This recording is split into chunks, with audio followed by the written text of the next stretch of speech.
Gates foundation భాగస్వామ్యంతో ఆంధ్రప్రదేశ్కి కొత్త దిశ.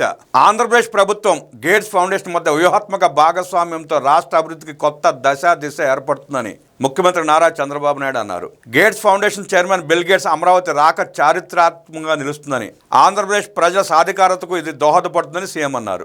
బిల్ గేట్స్ అమరావతి పర్యటనలో భాగంగా సచివాలయంలో మంత్రులు, ఉన్నతాధికారులతో సమావేశం నిర్వహించిన ముఖ్యమంత్రి ముందుగా గేట్స్ ఆయన బృందానికి స్వాగతం పలికారు. ఈ సందర్భంగా బిల్ గేట్స్ తన అనుబంధాన్ని ముఖ్యమంత్రి గుర్తు చేసుకున్నారు. 1997లో మొదటిసారి తాను బిల్ గేట్స్ను కలిసి హైదరాబాద్లో మైక్రోసాఫ్ట్ ఏర్పాటు చేయాల్సిన ఆవశ్యకతను వివరించారన్నారు.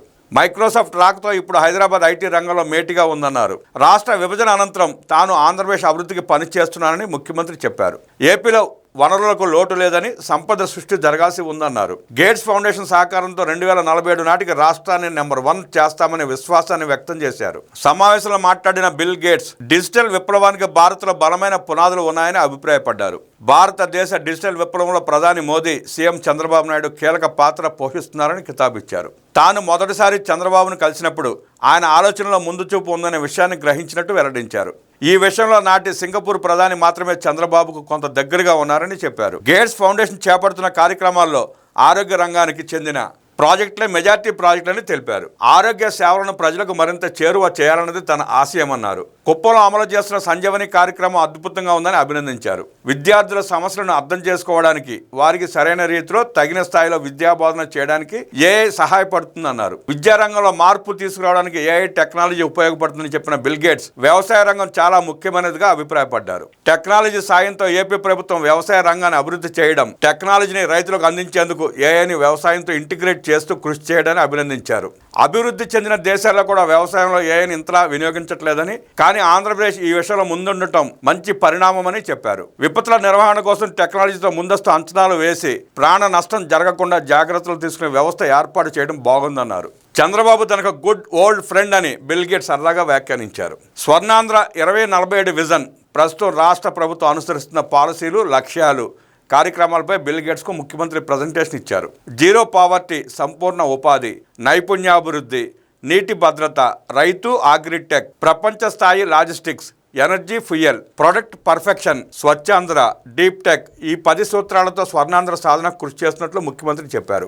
స్పీడ్ ఆఫ్ డెలివరింగ్ గవర్నెన్స్ అనేది ఏపీ ప్రభుత్వ విధానం అన్నారు. దీనికి ఆధార్ ధృవీకరణ, వ్యక్తిగత కుటుంబ డేటా లేక్, కుటుంబ సమాచారం, రాష్ట్ర కేంద్ర ప్రభుత్వ సమగ్ర డేటా, అవేర్ ద్వారా రియల్ టైం డేటా సేకరణ, వాట్సాప్ గవర్నెన్స్, డిజీ వెరిఫై వంటి అప్లికేషన్ల వినియోగం ద్వారా భవిష్యత్ కోసం పూర్తి సన్నద్ధంగా ఉన్నామని ముఖ్యమంత్రి చెప్పారు.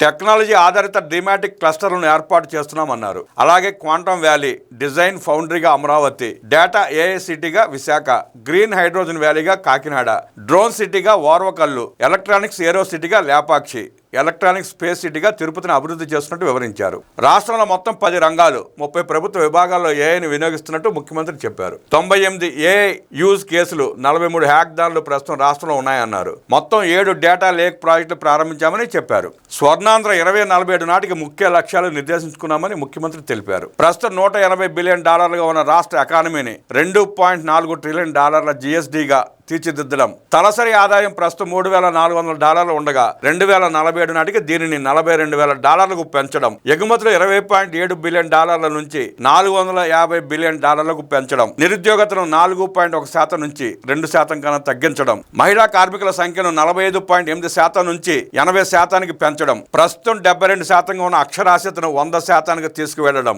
95% నైపుణ్యం కలిగిన మానవ వనరులు ఉండేలా చూడటం, సగటు ఆయురార్థం 85 ఏళ్లు, ఎంఎంఆర్ ప్రతి 1,00,000 జననాలకు 5, ఐఎంఆర్ ప్రతి 1000 జనాలకు 2 కన్నా తగ్గించగలగడం, గర్భిణీలలో రక్తహీనత సమస్య, వైద్యంపై వ్యక్తిగత ఖర్చు 5% తగ్గించడమే లక్ష్యమని సీఎం చెప్పారు. విద్యారంగంలో అనుసరిస్తున్న ఆధునిక విధానాల గురించి కూడా ముఖ్యమంత్రి స్పష్టంగా తెలియజేశారు. ఇందుకు గేట్స్ ఫౌండేషన్ అందిస్తున్న సహకారంపై సంతోషం వ్యక్తం చేశారు. లిటరసీ, న్యూమరసీపై రాష్ట్ర ప్రభుత్వం దృష్టి పెట్టిందన్నారు. 35,000 పాఠశాలల్లో చదువుతున్న 13.4 లక్షల విద్యార్థులకు ఉపకరించేలా ఓఆర్ఎఫ్ టూల్ వినియోగిస్తున్నామని సీఎం చెప్పారు. వ్యవసాయం, అనుబంధ రంగాలను బలోపేతం చేస్తున్నామని చెప్పిన ముఖ్యమంత్రి రైతు సంక్షేమం కోసం సాంకేతిక సాయం తీసుకుంటున్నామని వివరించారు.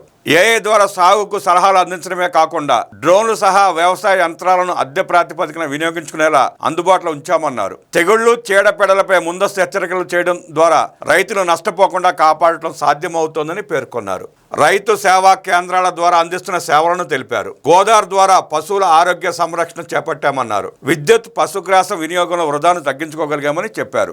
భూసార పరీక్షలు, మార్కెట్ సలహాలు, సమర్థ నీటి నిర్వహణ సాగులో పెను మార్పులు తీసుకొస్తున్నాయని వివరించారు. వైద్య రంగంలో తెచ్చిన మార్పులు, సాధించిన ఫలితాలను బిల్ గేట్స్ కు ముఖ్యమంత్రి తెలిపారు. High level expert advisory group ఏర్పాటు చేశామన్నారు. WHO, అశోక యూనివర్సిటీ సహకారంతో national health AI strategy workshop నిర్వహించామన్నారు. యూనివర్సల్ హెల్త్ స్క్రీనింగ్ ABDM అమలు సహా తక్కువ ఖర్చుకే వైద్య పరీక్షలు నిర్వహిస్తున్నామన్నారు. ఇప్పటికే రాష్ట్రంలో 71 లక్షల మందికి 41 రకాల పరీక్షల ద్వారా స్క్రీనింగ్ పూర్తి చేశామని చెప్పారు. సంజీవని కార్యక్రమాన్ని సమగ్ర ఆరోగ్య వేదికగా తీర్చిదిద్దుతున్నామన్నారు. కుప్పంలో ఇప్పటికే సంజీవని పైలట్ ప్రాజెక్ట్ చేపట్టగా విజయవంతమైందన్నారు. 2.9 లక్షల మంది రిజిస్ట్రేషన్ చేయగా 109 ఆరోగ్య కేంద్రాల ద్వారా వైద్య సేవలు అందిస్తున్నామని చెప్పారు. రాష్ట్రంలో 5,20,00,000 మంది ప్రజల ఆరోగ్య భద్రతే లక్ష్యంగా జూలై 2026 నాటికి రాష్ట్ర వ్యాప్తంగా సంజీవని అమలు చేస్తామన్నారు. ప్రతి ఒక్కరికి AI డాక్టర్లను ఇవ్వాలనేది రాష్ట్రంలో NDA ప్రభుత్వ లక్ష్యం అన్నారు. టీబీ రోగులకు పౌషకాహారం అందిస్తున్నామని NTR హెల్త్ సైన్సెస్ విశ్వవిద్యాలయంలో DMIDC స్థాపించామన్నారు. ఫ్లాగ్ షాప్ ప్రాజెక్టుగా అమరావతి స్కూల్ ఆఫ్ బయోడిజైన్ చేపట్టామన్నారు.